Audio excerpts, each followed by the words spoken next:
Të nderuar teleshikues, asalamu alaykum. Mirë se vini në emisionin tonë të radhës Pyetjet në Kur'an. Atëherë si gjithmonë bashkë me mua në studio është Hoxha i nderuar Ahmed Kala. Hoxha i nderuar, mirë se erdhët. Mirë se gjetëm. Atëherë Hoxh, sot kemi një tjetër ajet interesant që lidhet drejt për drejt me ngjarjet e njerëzit, pra një jetë konkret dhe i prekshëm. Zoti thot në surën Zumer, ajeti 38, thua ju, si mendoni nëse Allahu dëshiron të më shkaktojë ndonjë dëm, a mund ta largojnë ato idhujt që ju e adhuroni krahas tij? Po nëse i dëshiron të mëshiroj, a mund ta pengojnë ata mëshirën e tij? Thua ju, mua më mjafton Allahu, tek ai le të mbështeten ata që kërkojnë mbështetje. Pyetja që lind këtu, para se të hym detaje dhe çështje teologjike, është se pra duket sikur Zoti që adhurojnë muslimanët është i gjallë, është konkret. Pra ndryshe nga idhujt që kemi të bëjmë me diçka të cungët, pra një materie të vdekur dhe të palëvizshme. Por koncepti sot gnostik ose le të themi koncepti shjentifik që mbizotron njerëzit është pra se Zoti e ka krijuar në mënyrë perfekte universin, flasim rastin e njerëzve që besojnë, por ama nuk ndërhyn. Dhe konkretisht është dhe një shprehje e Einsteinit, pra rastësia është mënyra e Zotit për të mbetur anonim. Pra, si mund të bëhet kjo përputhja midis besimit të një Zoti, le të themi, neutral dhe ku e shohim ne ndërhyrjen e Zotit pranë jetën tonë? Ku mund ta gjejmë? Ajeti kuranor tregon qartë se Zoti është ai i cili menaxhon çdo grimc dhe çdo detaj të jetëve tona. Dhe se nuk mund të jemi ne zotët e vetvetes, as nuk mund të jemi ne ata të cilët jemi, domethënë, drejt për drejt shkaku dhe pasoja e gjërave. Faktikisht është Zoti ai i cili menaxhon çdo detaj, pasi Zoti thotë në Kur'an wala yauduhu hifdhuhuma. Zoti nuk mundon që të kujdeset për qiellin dhe për tokën dhe për gjithçka, sepse koncepti ose mënyra se si Zoti menaxhon gjithçka është kun feyekun. Pra e menaxhon me një fjalë gjithçka, pra është në kujdesin dhe në mbikëqyrjen e tij. Çdo detaj, siç thot Zoti në Kur'an, "Wa ma min waraqatin illa bi ilmi." Edhe gjethet kur bien, është momenti i shkëputjes, jo fakti që po bie gjethja, se kur bie gjethja e shohin gjithë. Pa e momenti i shkëputjes gjethes, kur si më thon jep atë shkëputjen, Zoti e din. Dhe fara që është në tokë, Zoti e din. Zoti në Kur'an përmendi atomin, tha dhe Zoti, dhe grimca më të vogla se sa atomi. Pra Zoti i madh është ai i cili, pra Zoti i madh është ai i cili me thallëratin o asghara min dhalik, sa grimca atomit ose më e vogël se sa ajo. Pra Zoti i madh Allahu është në detaj të çdo gjëje. Dhe domethënë ne këtu në ajet kemi dy gjëra interesante. E para, Zoti Allahu, pra që ne adhurojmë, pra që është Zoti i vetëm i vërtet, është një Zot i cili ka në dorë gjithçka, ndryshe nga idhujt, ndryshe nga çdo Zot tjetër që është bërë nga njerëzit. Pra Zoti është i vërteti, ai që është ai, pra i cili krijoi gjithçka dhe i cili meriton të adhurohet si Zot e tjetër, dhe Zoti i bërë nga njerëzit. Ky mund të jetë organik, inorganik, ky mund të jetë send, ky mund të jetë gjallës, ky mund të jetë kryediun se çfarë, po në fund fare, domethënë ka një fillim dhe ka një mbarim, ka një menaxhues, ka një krijues, qoftë edhe imagjinar, që mund të jetë mendja e njeriu. Ndërsa Zoti i vërtet absolutisht është Zoti i cili El Hayy, El Qayyum, Hayy i gjallë, i përhershëm, El Qayyum ai i cili mban në jetë gjithçka, ai i cili i jep jetë gjithçkaje, ai i cili, si më thon, bën që të jetojë gjithçka. Burimi final. Pra, domethënë koncepti i Zotit nuk është një Zot i cili krijoi edhe tani bëni çfarë doni ju, ose si më thon rregullojeni vet, jo, ai mbikëqyr gjithçka.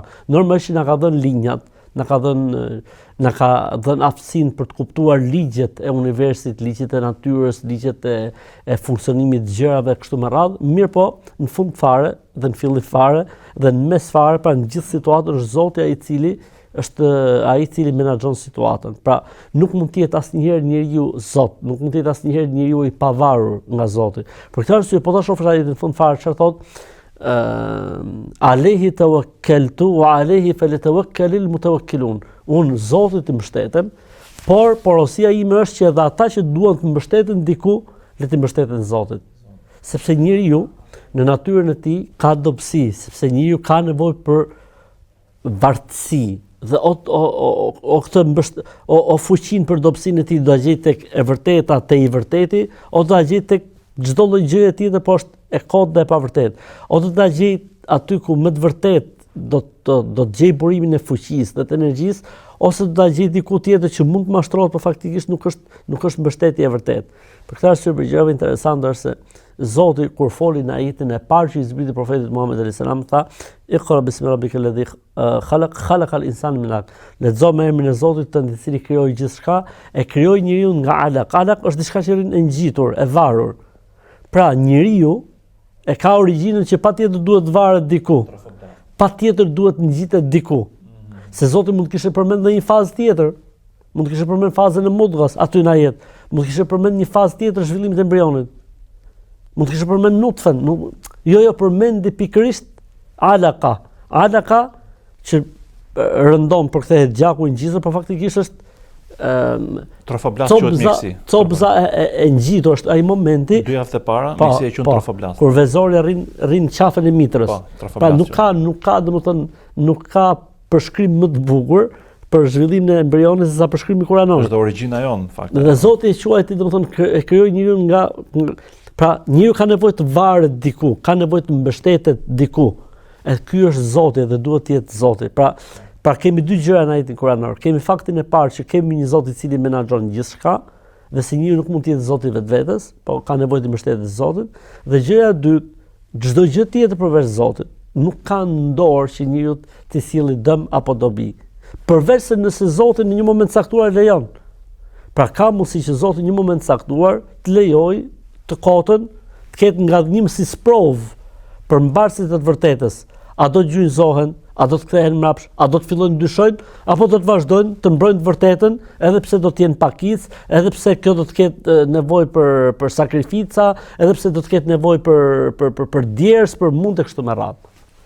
Në fakt, zanafilla e materializmit ose le të themi dialektikës materialiste duket sikur ka burimin në xhenet. Pra kur shejtani ju tha Ademit, siç thuhet teologjinë islame dhe çdo teologji në fakt, që kundërshtoje Zotin, haje këtë frut sepse do hecësh para, do bëhesh i përjetshëm.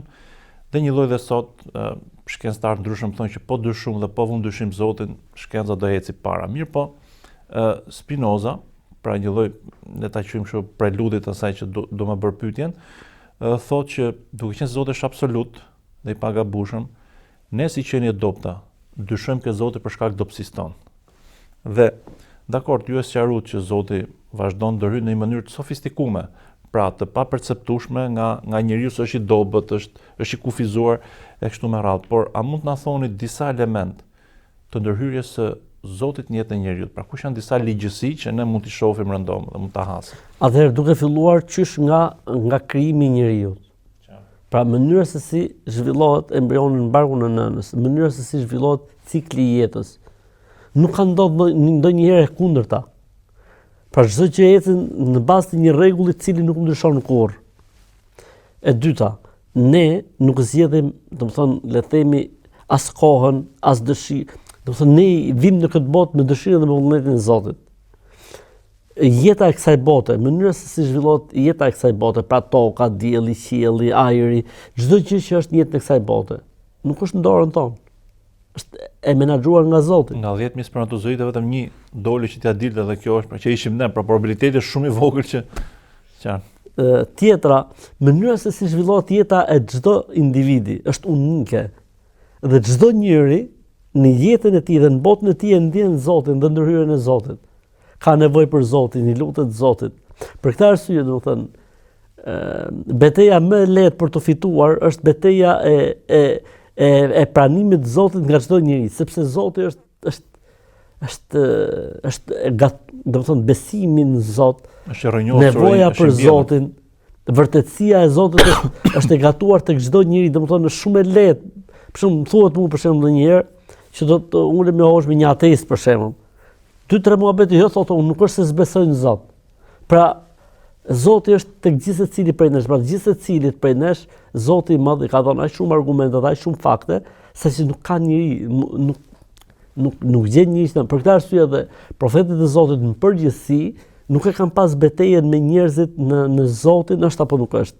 E kanë pas një betejë tjetër me njerëz që është ky Zot që është, duhet adhuruar. Këto të tjerët që ju i keni bërë me dorë apo i keni trashëguar me legjenda, nuk janë Zota faktikisht. Zoti është dikush tjetër, Zoti është i paimagjinueshëm, Zoti është mbi gjithçka, Zoti është i plotfuqishëm për gjithçka kështu me radhë.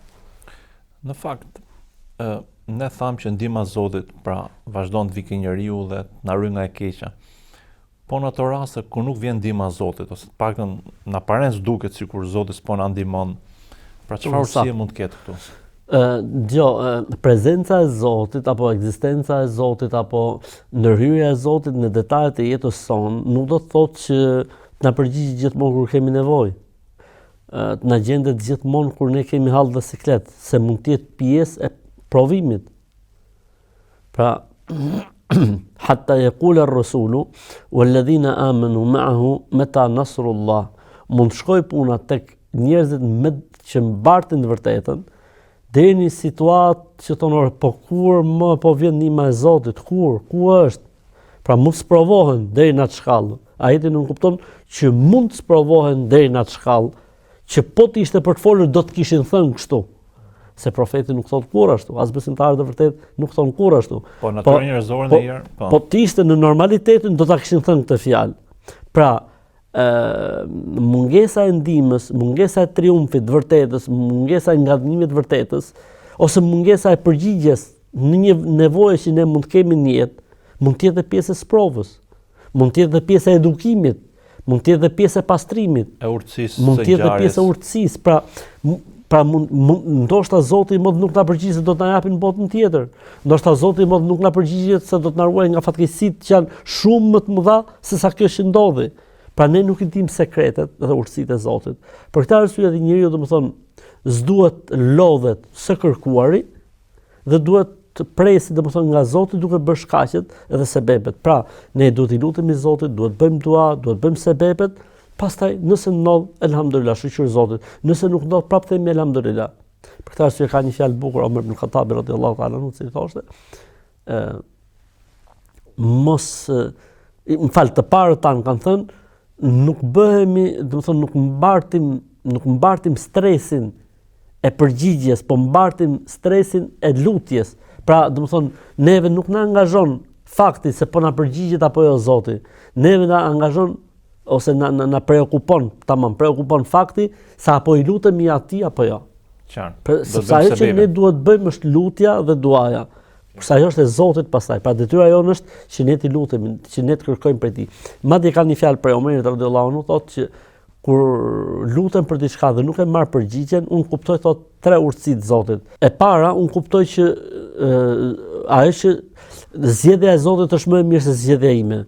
E dyta, unë kuptoj që ndoshta nuk është momenti për ta marrë atë që kam kërkuar, dhe e treta, unë kuptoj se ndoshta nuk ka qenë lutja e duhur që unë kam bërë. Pra, domethënë ne gjithmonë duhet jemi të menduar pozitiv për Zotin. Për këtë arsye tha Pejgamberi sallallahu alajhi wasallam, gjithë secili për ju të mendojë mirë për Zotin e tij.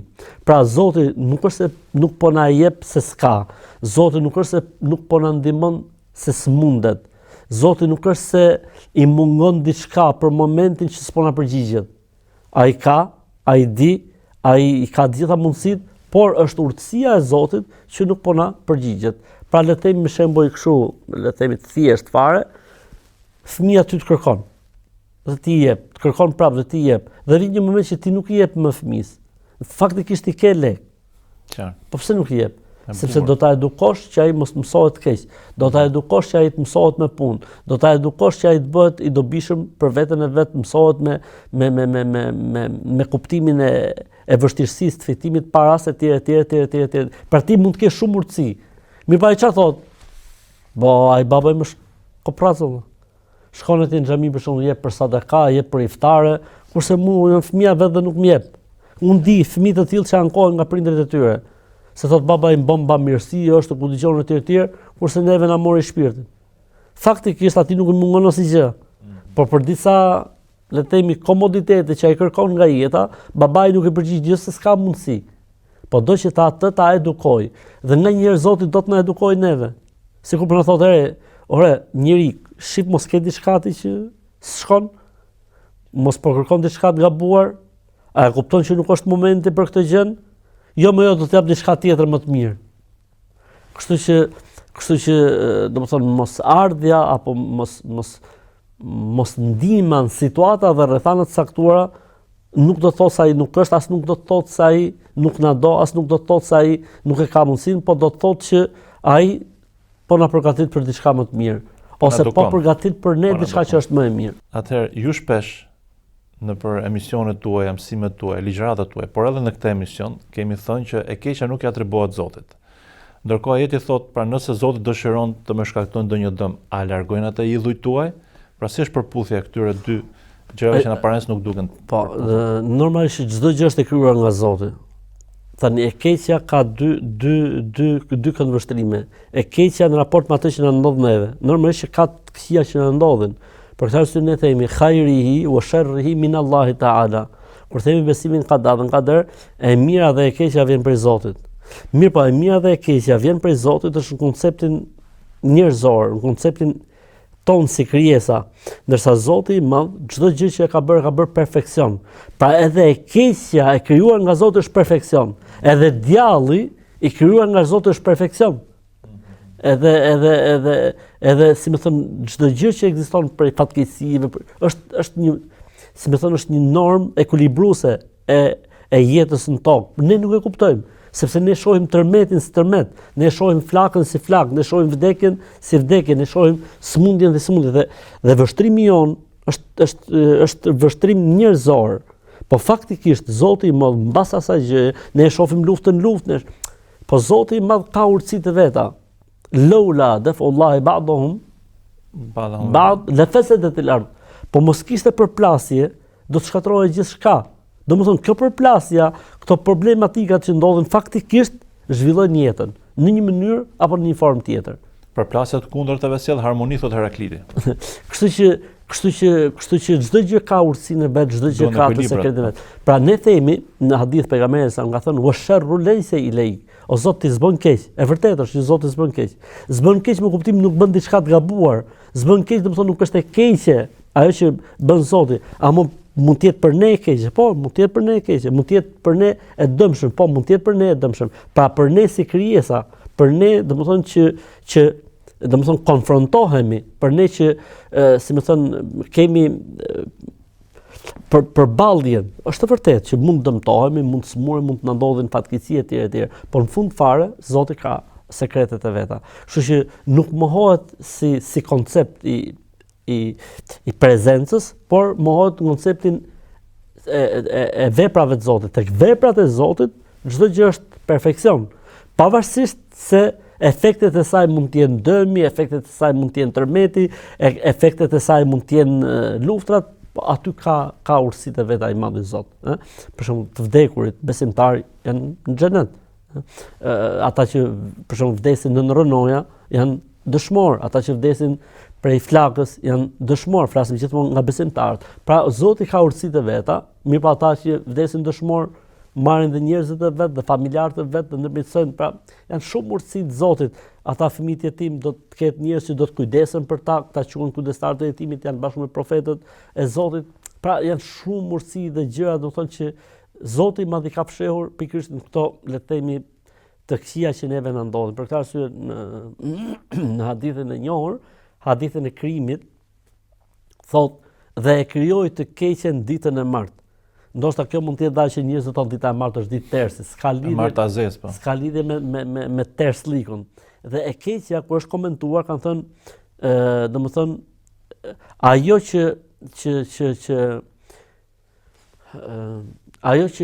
që Zoti i Madh ka bërë në të kundërt të zhvillimit të jetës, që do të thotë çdo gjë që prish jetën është krijuar ditën e martë, si më thon bakteriet, mikrobet, më thon edhe ajo po mos ishte krijuar nuk do të kishte më jetë, nuk do më thon do të vite puna në zhvillim dhe si më thon do të derdhë gjithçka.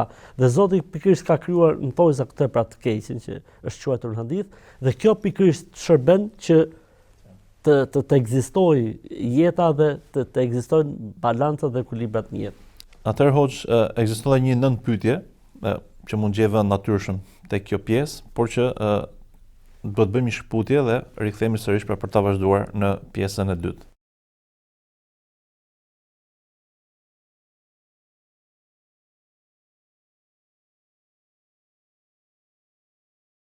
Ja pra, kur rikthehemi sërish në studio me Hoxhën Ahmet Kalaja. Hoxh i nderuar, shumë filozof, qofshin musliman, Ibn Sina, por dhe jo musliman, Thomas d'Aquini, Kierkegaardi, Leibnizi, gjithë pra kanë folur për pjesën e skeqjes dhe kanë dhënë pak a shumë dy konkluzione, një është për të kuptuar të mirën, disa thonë se është për të çuar drejt Zotit kur ti devijon, pra e keqja është një lloj patëricë të mirës, dhe disa thonë se e keqja është mungesë e mirës, pra kur njeriu largohet nga Zoti, largohet, si më thon, mbyll derën, ndonë tërësisht se s'ka dritë, ose smundja është mungesë e shnetit e kështu me radhë. Sa përputhet kjo pra me kjo urtësilet, a themi kështu, me konceptet dhe bazat islame? Përkufizimet japin, si më thon një detaj të së keqes faktikisht. Përkufizimi më i mirë është që ne themi, domethënë që është krijuar nga Zoti në shërbim të mirës, në shërbim të vërtetës dhe për të vënë provë njerëzit. Pra duhet të ishte diçka që është, le të themi, sprov, që njerëzit pastaj të dallohen. Pra, është njësoj sikur themi për shembull, pse ne i fusim fëmijët në provim. Provimi është stresant faktikisht. Provimi është problem. Stres, notat, përsëritja, gjithë, jo po duhet patjetër sepse ne duam dallojmë fund fare mas provimit se kush është i dalluar dhe kush nuk është i dalluar. Pra ne duhet të kemi, si më thënë, një mjet. Pra ne themi që e keqja është një mjet që Zoti e ka bërë në shërbim të mirës, në shërbim të vërtetës, në shërbim të kualifikimit, në shërbim të edukimit, në shërbim të përmirësimit, në shërbim të rregullimit. Pra është multifunksionale. Pra, le të themi gjithsecili nga përkufizimet jep një detaj të shërbimit të keqes. Dhe shumë urtësive që ne se dim, pastaj që i dim veç Zoti i gjithësisë. Atëherë Hoxh, ekziston një koncept, themi jashtë botës islame, që e ndan të keqen në tre pjesë, sipas Leibnizit, fizike, metafizike dhe morale. Pra dhe të treja këto, sipas tij, shërben për ta çuar njeriu ke Zoti, pra një përmbledhje.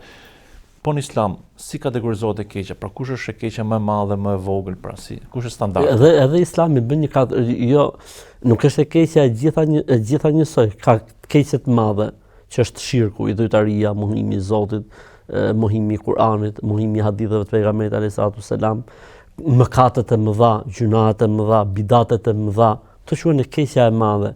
Kemi edhe të këqija të tjera që janë çdo gabim që mund të ndodhi, le të themi gabimet njerëzore që janë në edukat, në moral, që mund të jenë në mëkatet e vogla kështu me radhë. Po kështu edhe e mira klasifikohet.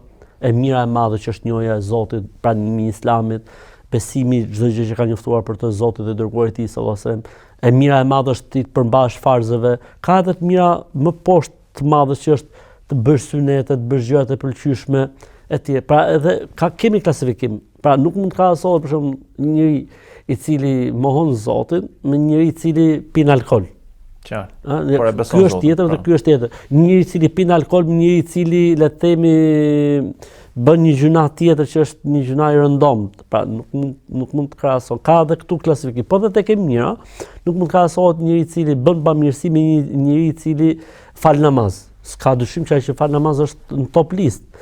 E kështu me radhë, pra ka klasifikim, pra e mira ka klasifikimin e vet dhe e keqja ka klasifikimin. Për këtë arsye tha pejgamberi sallallahu alajhi wasallam, tha imani është 70 dhe sa deg, më e larta deg është la ilaha illallah dhe e fundit deg e besimit është pastrosh mbeturinë nga rruga. Qartë, pra për E kufizimin kundërta është e keqja ka 70 dhe sa deg, e keqja më e madhe është mohosh Zotin dhe e keqja më e vogël është hedhësh diçka në rrugë. Pra e keqja më e madhe, sipas përkufizimit që u bët, kthehet pra me arshmërinë e njeriu në botën e amshushme, në botën e përteme. Pra aty është rreziku më i madh, pastaj në këtë botë është shneti dhe humja e mirësive. Po mirë, po këtu prapë përballë keqjes njerëzit kanë sjellje të ndryshme. Pra ju e thatë që është një lloj testimi, një lloj. A lejohet njeriu që për të shmang një të keqe të bëjë një të keqe tjetër? Pra ose përballë një të mirë të zgjedhë një të mirë më të vogël, më të madhe. Pra si shikoni Po normalisht ne kemi këtu dy gjëra. Kemi përballje të mirës me të keqen. Këtë bën njeriu, për shembull kur përballet me të mirë dhe të keqes. Themi në këtë rast analizohet çfarë fitojmë dhe çfarë humbim. Se nganjëherë ne bëjmë një të keqe për të realizuar një të mirë të madhe ose për të eliminuar një të keqe më të madhe. Po edhe mund të ndodhë që ne mund të eliminojmë një të mirë të vogël për të arritur një të mirë më të madhe ose për të larguar një të keqe të madhe. Pra, domethënë këtu hyn ajo që quhet fiqhul muwazana. Pra, peshorja, vendosja e ekuilibrave. Çfarë fitojmë dhe çfarë humbim? Në rrafshin personal ose në rrafshin shoqëror. Pra, janë disa gjëra që bëhet një lloj tolerancë në emër të mirës përgjithshme, në emër të interesit më të madh. Për shembull, ne kemi rastin e pejgamberit alayhi salam, që pejgamberi sallallahu alaihi wasallam tha në një hadith, sikur njerëzit mos ishin akoma të rinë në Islam, unë do ta shembja Ka'bën dhe do ta bëja siç e ka ndërtuar Ibrahimi alayhi salam. Nuk e bëri këtë të mirë sepse kishte një rrezik. Mund të çonte njerëzit në dilemë ose në dyshim ose edhe mund dilnin nga feja. Atë nuk e bëri, edhe meqenëse kjo është gjë e mirë. Për këtë arsye do themi ne ndonjëherë që edhe ndoshta na keq kuptojnë vëllezërit tan, ora ca synete duhen lënë kur ka, le të themi, kur ka një dëm ose kur ka një risk mbas saj, edhe pse është synet, edhe pse e ka bërë pejgamberi sallallahu alajhi wasallam. Në momentin që çon në një dëm të davetit, të punës islamit, të imazhit, atëherë më mirë mos bëhet ky synet, kjo gjë e pëlqyeshme, kjo gjë e mirë, më mirë mos bëhet, sepse ne kemi synim tjetër dhe kemi qëllim tjetër. Pra duam të po edhe e kundërt, nganjëherë mund të bëjmë një të keqe të vogël për të larguar të keqen më të madhe. Për shembull, ndodh shumë herë në jetë që ne duhet bëjmë diçka, edhe pse e dimë që kjo gjë nuk është e mirë, edhe pse e dimë që kjo gjë është haram, mirë po kur e masim me të keqen më të madhe që mund të na ndodhi, nëse nuk do ta bëjmë, atëherë në këtë rast bëjmë si më të keqen më të vogël. Le të japim një shembull prapë nga jeta e pejgamberit alayhi salam. Pejgamberi sallallahu alajhi wasallam për shembull ka përmendur në hadithin e njohur, hadithin që tha kush janë ata që do të futen në xhenet pa llogari, tha alladhina la yastarqun, alladhina la yatatayarun, alladhina la yaktawun. Wala rabbim të kun. Ata të cilët nuk bëjnë yshtje, ata të cilët nuk ndikohen nga to besutnit dhe ata të cilët nuk bëjnë shërimin nëpërmjet djegjes. Shërimi nëpërmjet djegjes në Islam është i urryer, ndërkohë që pejgamberi sa në një rast caktuar e ka sugjeruar. Po e urryer si e sugjeroi, sepse rrezikohet jeta e njeriu ose rrezikohet shëndeti i tij. Pra normalisht ai që bën matjen duhet të jetë adap, duhet të jetë specialist, nuk mund ta bëjë matjen çdo njeri. Por ka ca gjëra që edhe njerëzit e zakonshëm mund të bëjnë matje. Për shembull, një ndodhej në rrezik të shëndetit për shkak të ftohtit dhe pyeti shokët e tij, çfarë bëjmë? Thanë ata duhet të lahesh. Ora tha ky si të lahem, po të lahem tha. Ja e thanë ata s'ka tolerancë, duhet të lahesh. U la i vdiq. Tha profeti alayhi salatu wasalam, i vrap Zoti. Pra fjala atyre u bë sebeb që ai të vdesi. Mirë, po ai faktikisht domethënë bëri një detyrë.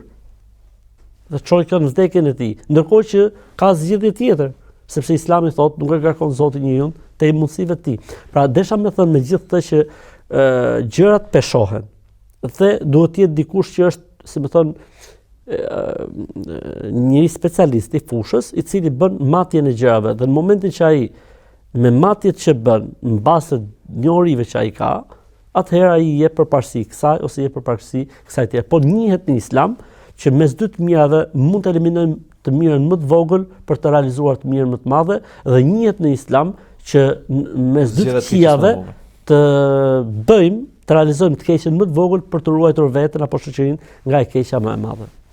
Gjithsesi pra Ibn Xhauzi dhe ka thënë që me të keqen më të vogël është edhe një derë që hyn dhe shumë shejtanë. Do dhe sinqeritet ajo pjesë tek pjesa e për këtë arsye ne tham duhet të jetë specialist i fushës. Specialist i fushës. Pra nuk mund të jetë çdo kush i se edhe ne ndonjëherë si hoxhallar bijmë në grackën e asaj që si na vjen pyetja.